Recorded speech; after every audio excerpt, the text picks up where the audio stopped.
Good evening and welcome to our rising fourth grade parent information, and a special warm welcome to our third grade parents for joining us on Zoom tonight. And this will look familiar. A year ago, we started doing these by Zoom because we couldn't be here. So thanks for joining us this evening. And third grade parents, it was great to see you earlier this year in the theater for our Wax Museum, and it was wonderful to see you and then hear your comments afterwards, and what a special time it was for you to be able to come into the theater and see fellow parents and all the students perform. So we're excited this evening to learn a little bit more about our fourth grade. And tonight we have Mrs. Chavaria and Mrs. Ramsey. But first I'm going to introduce Brelly Ferenkopf, and Brelly is our Assistant Head of Lower School and Director of Early Childhood Programs. Good evening, Brelly. I was muted. My dogs were barking in the background. So I'm going to try and get this in really fast before they start again. It's nice to see all of you tonight. Thanks for joining us. We're excited to be, we're approaching the end of this school year and getting ready for the next one already. It's hard to believe the kids are going to be in fourth grade next year. So welcome, and hope you learn a lot of great information tonight. Thank you, Brelly. And now I'd like to introduce Paul Kegelmeyer, who's the Lower School Director of Academic Programs. Good evening, Paul.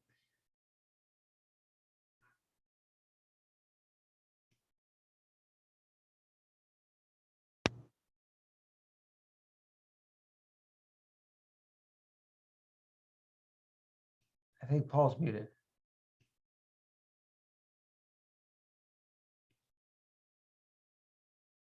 Well, Paul works on his things. We're Paul Brelly and I are kind of used to bungling around here with Zoom. A few weeks ago, we did a Friday morning live cast where we tootled around all different parts of the lower school and kind of gave you a snapshot of a morning. It was on a Friday, so we had classes that were going out for Forest Friday. We had classes having their morning meeting, classes heading here and there, and it was really fun. But we learned a lot about different dead spots in our school in terms of Wi-Fi and not being muted and things like that. So Paul, are you able to introduce yourself now? All right. Well, I think we'll have to come back to Paul. So now I'd like to introduce two of our fourth grade teachers. Wendy Chavaria is the team lead, and also Ann Ramsey. And I'm going to give it over to you to take over. And thanks so much for joining us tonight. Thank you, Mark. So it's okay to share my screen now, correct?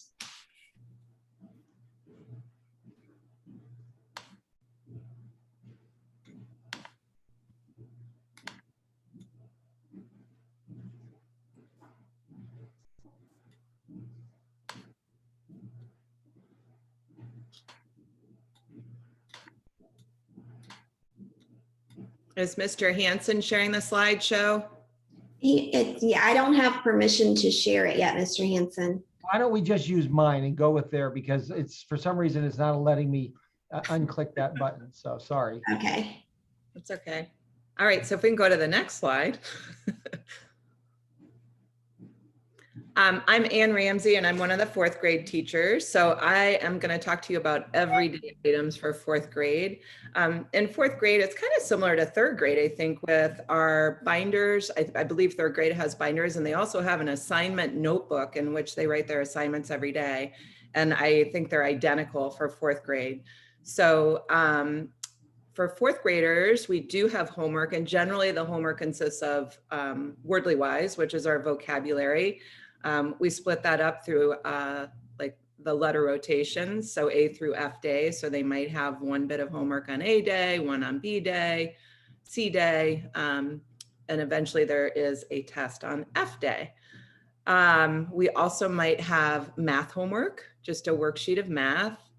And then we generally have independent reading for 20 minutes every evening for homework. Our students write all their assignments in their assignment notebooks, and teachers generally go through and double check that they've written down all those assignments. And definitely in the beginning of the year, we make sure everything's in the binders. We have those stacked and ready to go. My cats just went touring by me. I'm sorry if you hear noise in the background.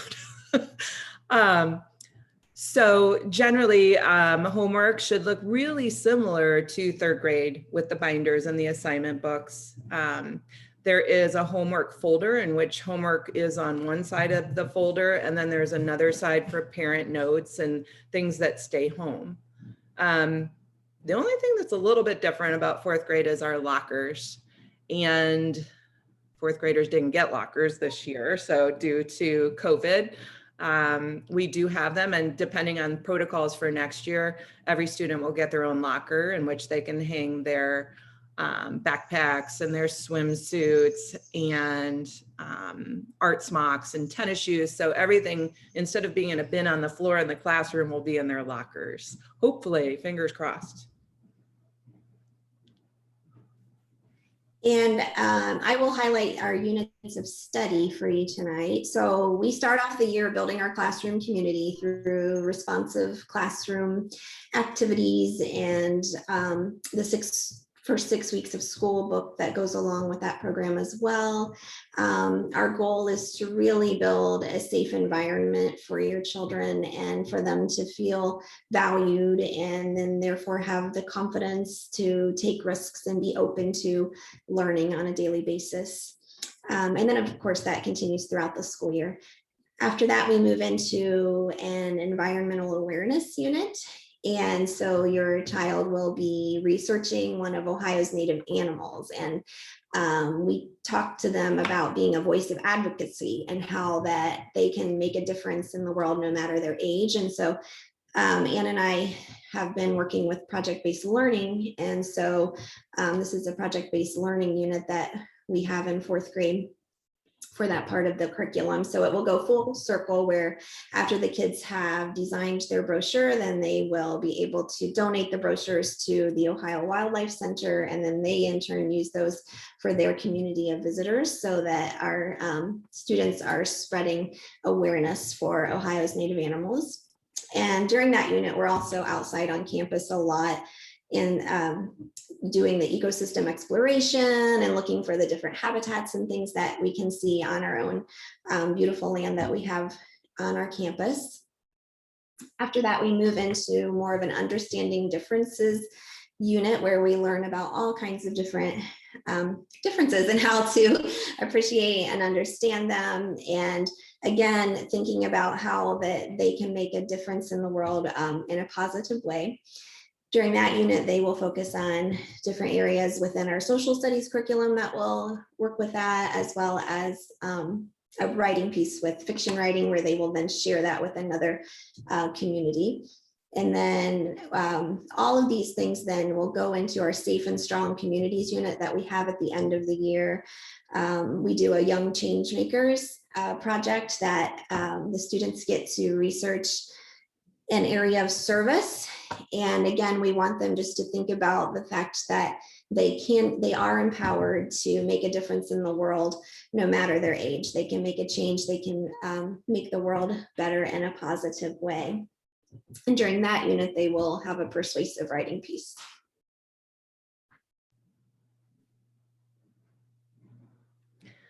For Readers Workshop, our goal is definitely to have the kids develop a love and appreciation for literature, but we also want them to become fluent readers and thinkers. So we use Readers Workshop in fourth grade and throughout the lower school. And that entails a mini lesson, which is generally short, 10 to 15 minutes usually. And that's where we teach a specific reading strategy to the students. And that can be done through a read aloud. We have a super collection of interactive read alouds for the students that they really, really enjoy. They're very diverse and get the students talking. And that's what we want. We want them to share their thinking about the books and have a discussion about the books. So generally we have the mini lesson. And then the students go off to independent reading. And during independent reading, they're going to practice those strategies that we taught in the mini lesson while they are reading independently. And ways they can do that: they can write about their reading, they can respond to their reading, and generally we'll give them a question or a strategy to look for. They often use sticky notes to go through when they're reading, if they come across a connection, for example, and share that, leave that sticky note in their book so they can go back and share that response later with the class. So the last part of Readers Workshop is the sharing. And that's where kids will actually share out their learning, and they're going to share that specific strategy that we taught. Also, during Readers Workshop, we have some guided reading that we would do during independent reading. We have not done that as much this year due to COVID, and we can't group the kids like we really want to. So generally we would have a small group of kids and we would be working on a book together and discussing the book and working on specific strategies for each student in that group. We also have literature circles in which it's kind of like a book talk. We always think of Oprah's book club when we talk about it with the kids. And we'll have usually 4 or 5 great books for the students, and they go off in groups and read specific chapters and work on specific jobs, whether it's connecting or providing an opinion or visualizing a page in the book.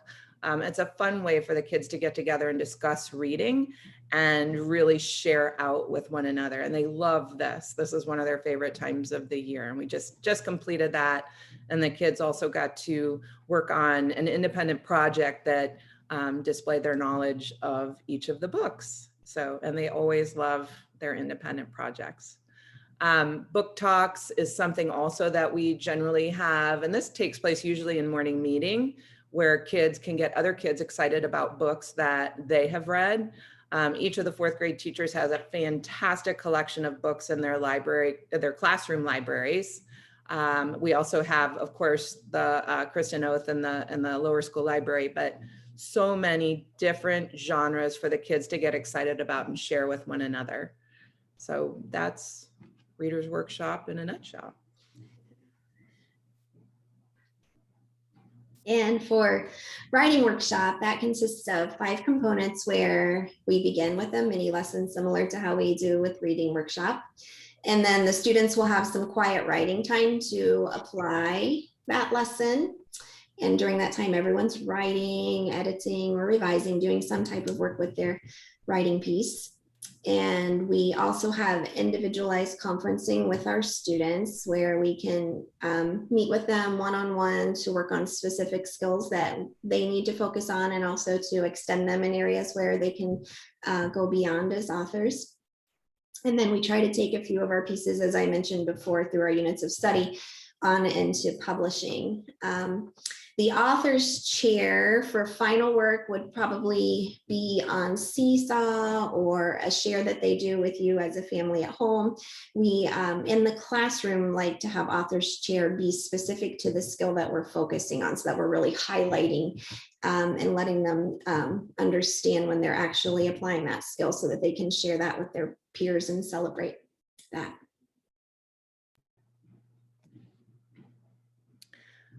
In 4th grade, we also teach vocabulary and handwriting. I think in the earlier grades, they're teaching spelling. And in 4th grade, we move away from spelling and get into vocabulary and start learning the different definitions of words. This is actually really exciting for the kids.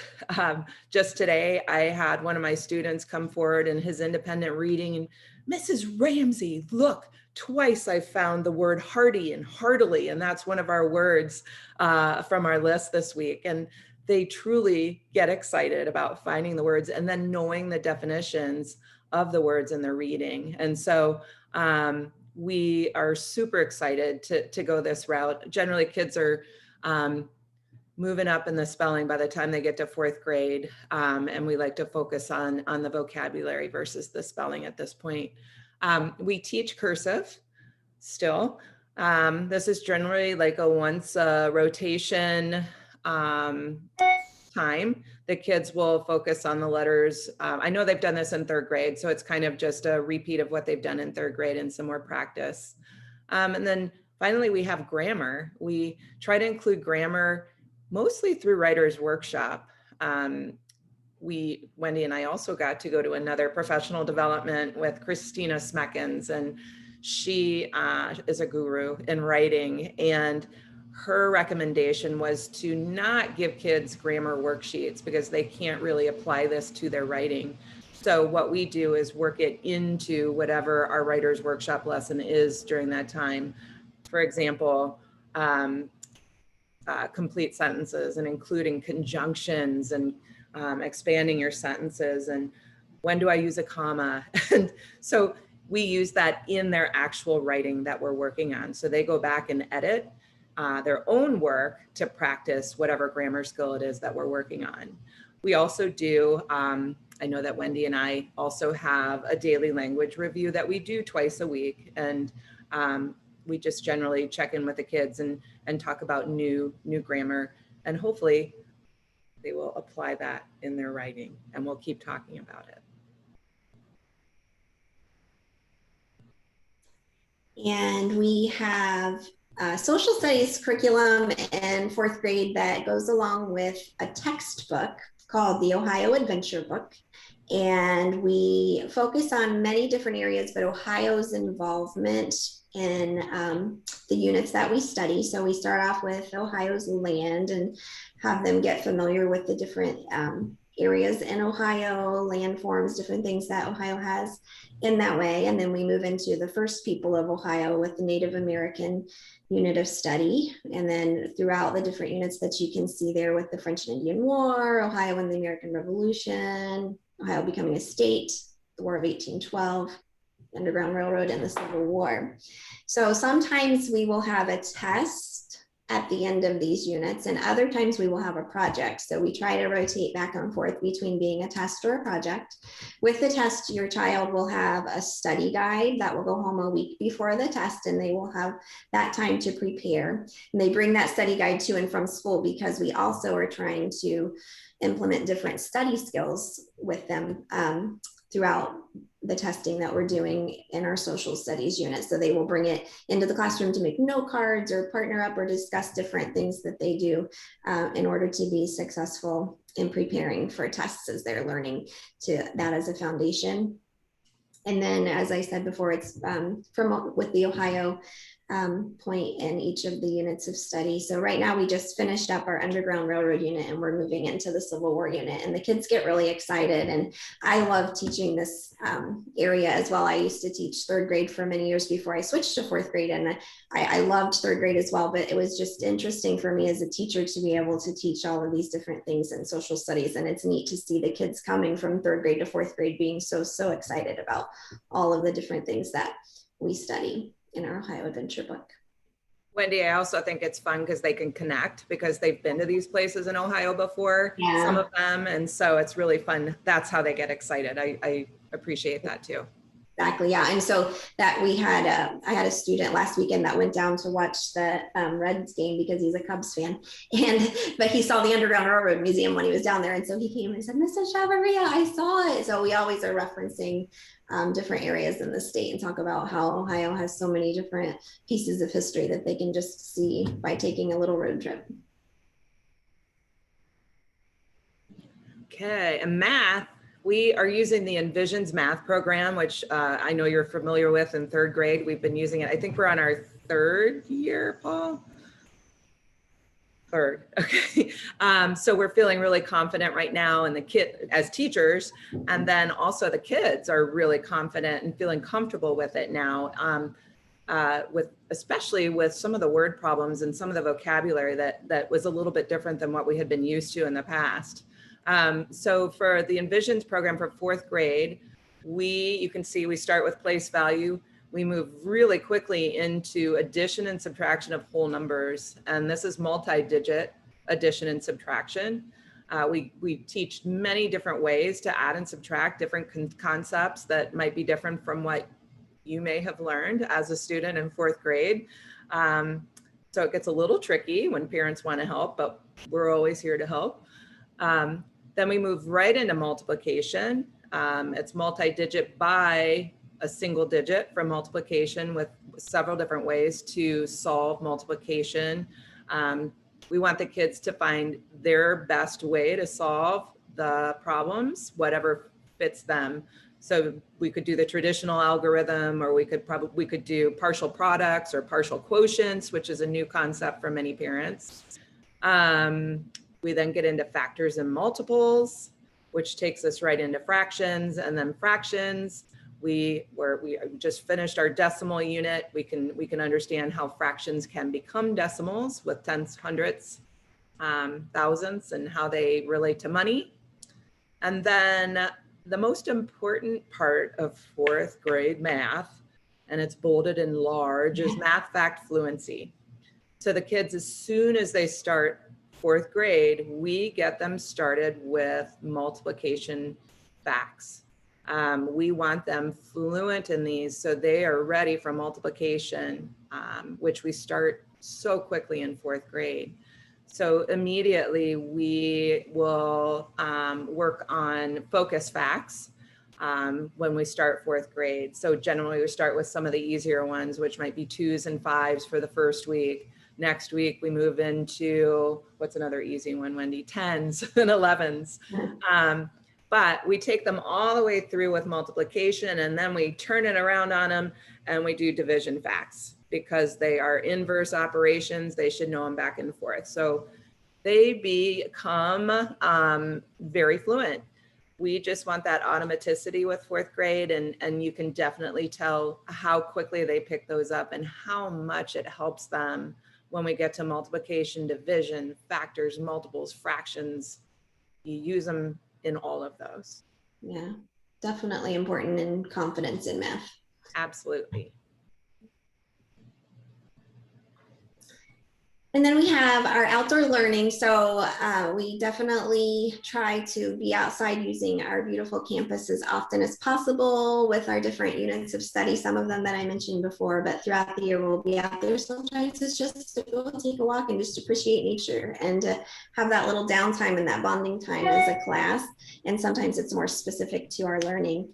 We also love STEM in fourth grade. So the students will have lots of opportunities to work on different STEM projects throughout the year. It helps them to have opportunities to think outside of the box, and also just to have opportunities to fail. Some of our students are really hard on themselves, and they struggle if they can't get something right the first time. So it's learning to develop their patience with themselves as a learner, and to be able to realize that it's just more important that they're thinking about that grit and that perseverance and that willingness to keep trying and not give up, and to just try to think a little differently and what can they do next time to try again and have it be more successful for them. And so we talk a lot about how mistakes are a part of the learning process, and it's the most important part is that you're believing in yourself and you're trying your best. And so, but STEM a lot of times will align with our social studies curriculum with some of the projects that we do that way, or just an extra activity that they will do with our social studies curriculum.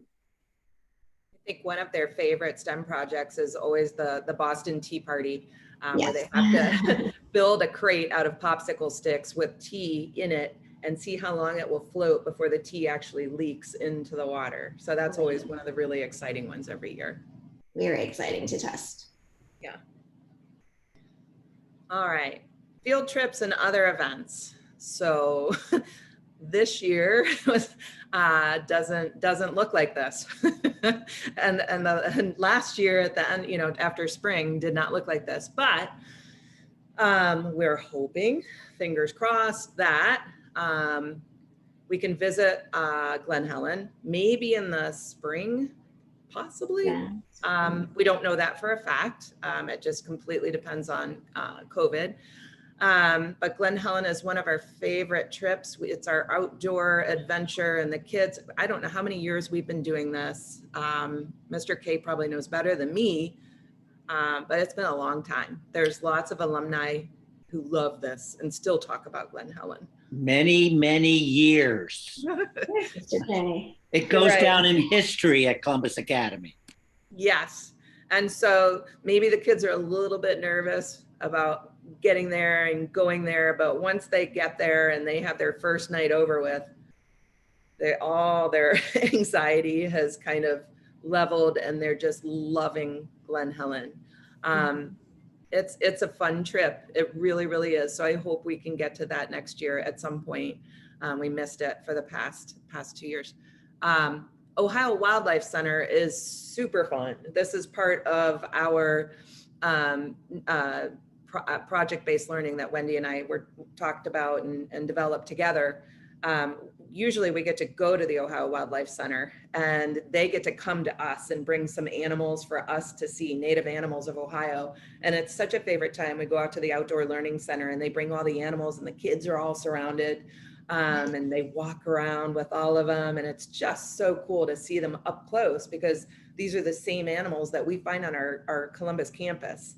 And that's the other cool part, is just pointing them out after we've seen them and trying to identify them on our walks. This year we were able to Zoom with the Ohio Wildlife Center. So that was super special. Not as cool as being up close, but still cool.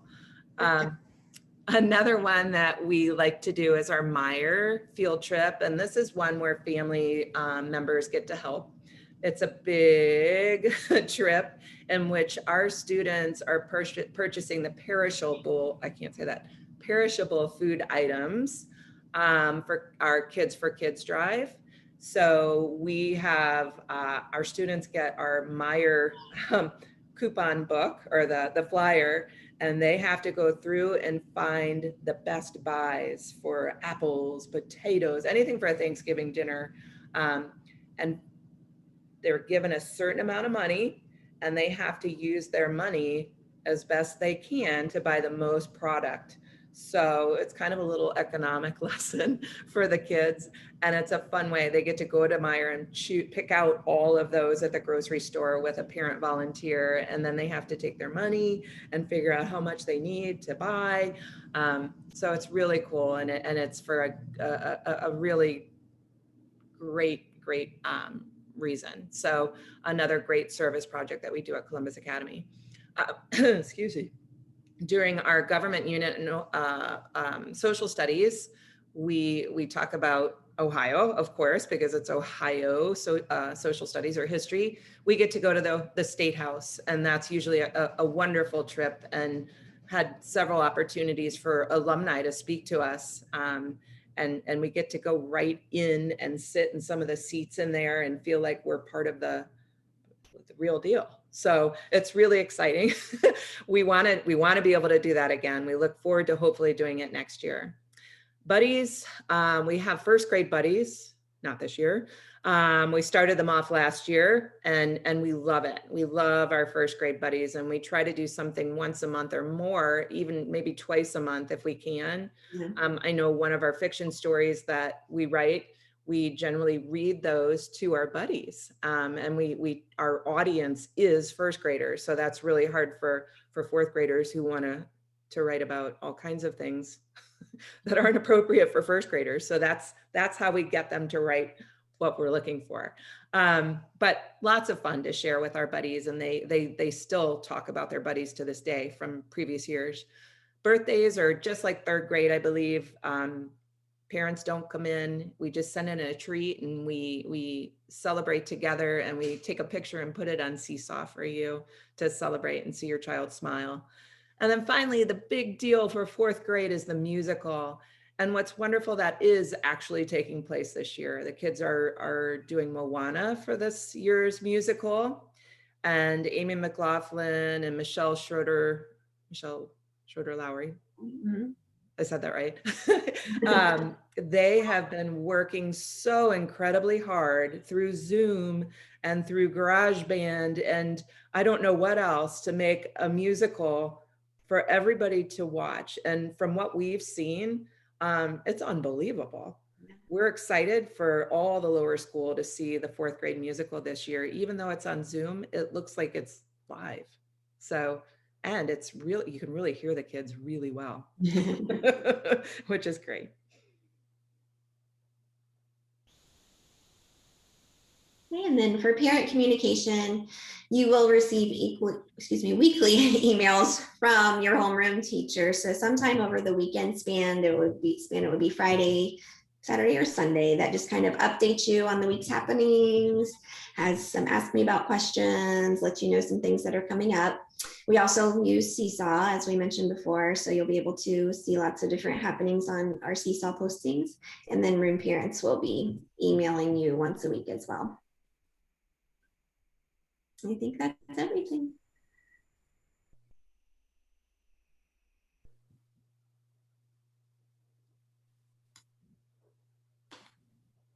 Thank you very much for your presentation. And now we'd like to open it up to any parent questions that you have. We have about 10, 15 minutes, so feel free to either put them in the chat, or we've got a small group, so you're welcome to just unmute and ask your question. Hi, this is Claire, Calvin's mom.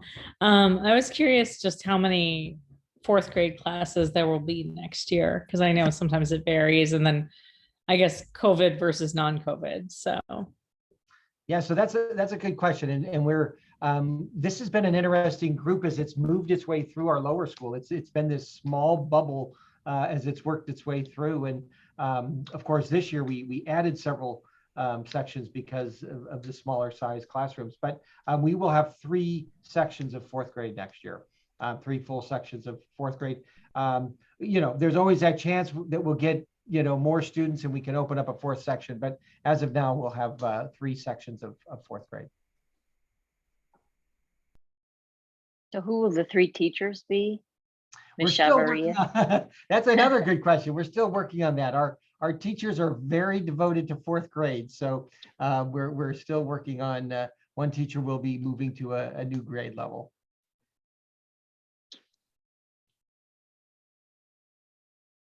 Hi, good evening. This is Emily Oliver Alonso Taub's mom.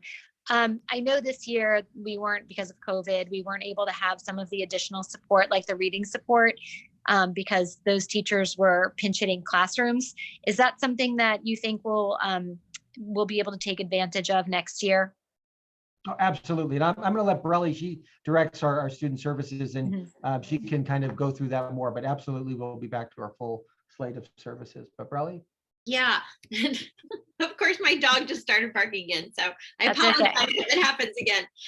Yeah, our plan is to be back in full swing with support services. We have reading specialists and learning style support, and we'll start off the year doing our general benchmark assessments that we do with all of the kids, and then we'll put support in place where it is needed according to how the children are doing. And yeah, we're excited to be able to have support back in place. Hello, this is Cheryl, Ashton's mom. I'm just wondering what opportunities exist for extension courses in the 4th grade? There are opportunities for extension in every area of the curriculum. So once we get to know our students, we also receive information from the teachers the year prior. And so we start off with the background information. And then as Borelli was mentioning, the assessing and the checking in and the getting to know each other that way. But yeah, there are opportunities in every area for extension. Thank you.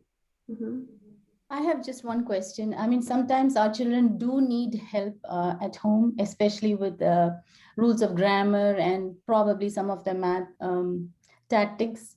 So would you be sending examples for us to follow with them if they would so need, so that we don't confuse them too much? Yeah.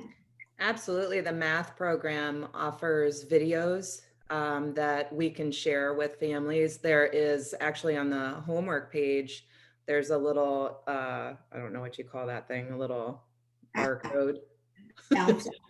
Yeah, something that we have an app that you can actually click on that and it'll take you to a video on how to solve some of the problems or what we've taught during that day. So that's one way. And then always on the homework, there are directions or an example up top for math. And then for grammar, mostly Wordly Wise, I think would be the big one that we send home that you might be working with your kids on. And we have a Quizlet that we always give the students for them to study for their tests and study the meanings. And that generally, they're doing really, really well this year. So, but yeah, we definitely have anything you would need, we can provide for you, or anything that you feel like you need help with. We're definitely there for you. Yeah, and we never want homework to be a stressor for you. So we always appreciate any feedback that we get from you, any communication. Hey, you know what, we tried this, it wasn't going well tonight. And it's totally fine that your child does not finish that homework that night as well. If you've not been able to figure that piece out without it adding stress to your night, because we know how valuable your time is at home if I could talk, how valuable your time is at home as well. Yes.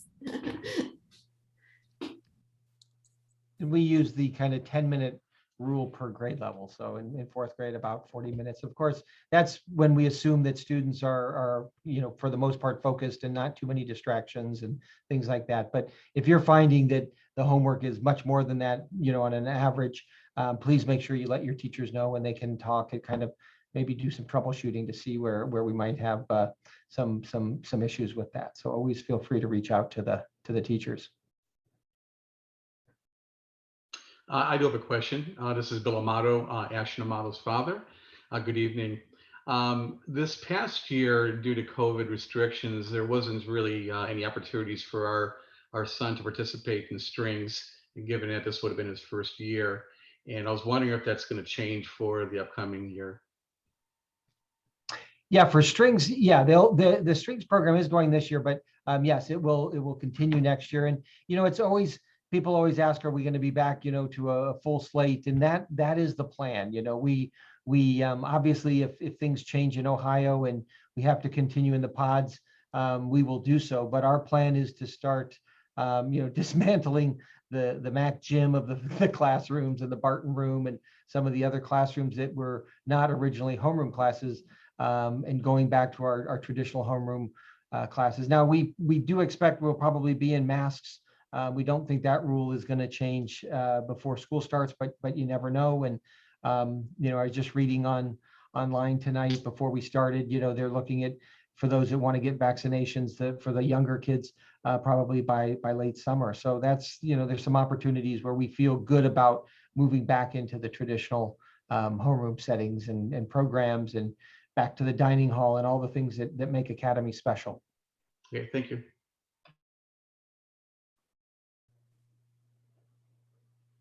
I was wondering, probably anyone who knows Calvin knows that he's pretty athletic.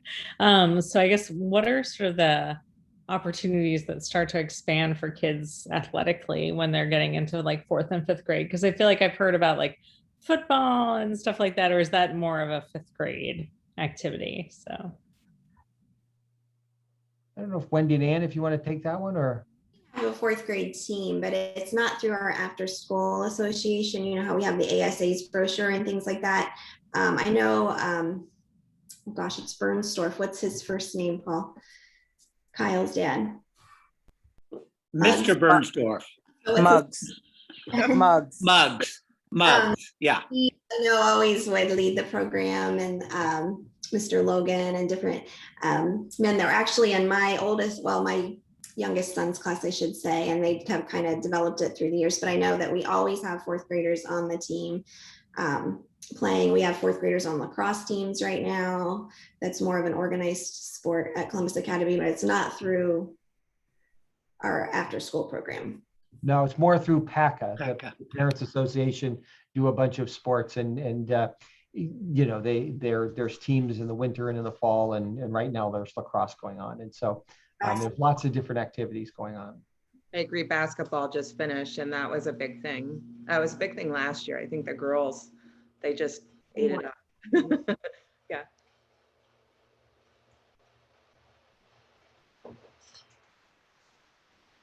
Any other questions? Well, I guess since you raised the issue of a potential immunization for, I guess we're saying lower skilled children, do you see that as becoming or leaning towards a requirement for children? That's a good question. I don't think we haven't had those discussions yet about requiring. I know, if you look at universities, or if you have children that are in the college age, a lot of universities are requiring them. We don't expect to be in the lower school, of course, offering online learning like we did this year. We still have some students that are online learners, which is absolutely fine. But we started the year, I think, with, well, Paul, 36 was it that we had? 36. We started at 36, and now we're down to 5. Down to 5 students. And so they've come back, and many of those families have, very good reasons of health issues in their family and things. But I don't, at this point, we haven't had the discussions like, will we be requiring students to be vaccinated for COVID? That, hasn't come up. And we've been very fortunate. And I think that's through a lot of mitigation that the school took, but also kids wearing masks and teachers constantly reminding students to get them up over their nose and social distancing. We've really only had, I think, 3 pods the entire year that have had to be quarantined, and relatively few cases of students. So, if we need to continue wearing the masks, of course we will. We've seen an incredible decrease in student absences, in terms of illnesses, like the flu has been pretty non-existent, and not as much strep throat and different things. And you can, all sorts of reasons, but it seems like the masks have certainly cut down on some of those things, although they're frustrating for some kids and warm and sweaty and everything else for others. They have worked and certainly keeping COVID cases down in school.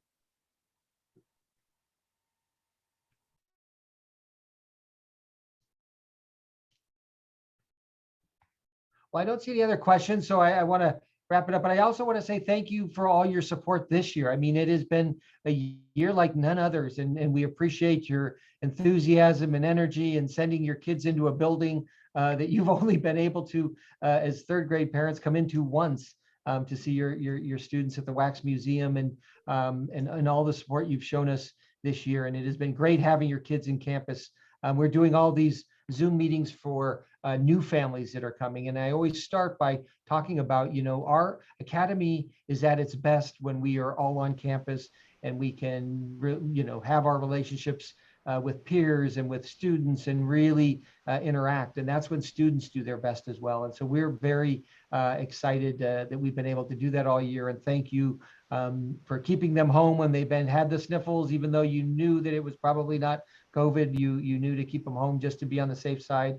And we're really excited about August and getting everybody back with parents being able to come in and enjoy lunch in the dining room on your child's birthday, and being part of different activities at the school, and just being part of our academy environment and community. So thank you very much. And a big thank you to Mrs. Chavarria, of course, and Mrs. Ramsey, and for presenting tonight. And we look forward to next year. And of course, we've still got several weeks. So please, if you have any questions, you can write any of your teachers, or you can write Paul Brolier, and we'll get back to you either by email or giving you a call. So again, thank you, and have a nice evening.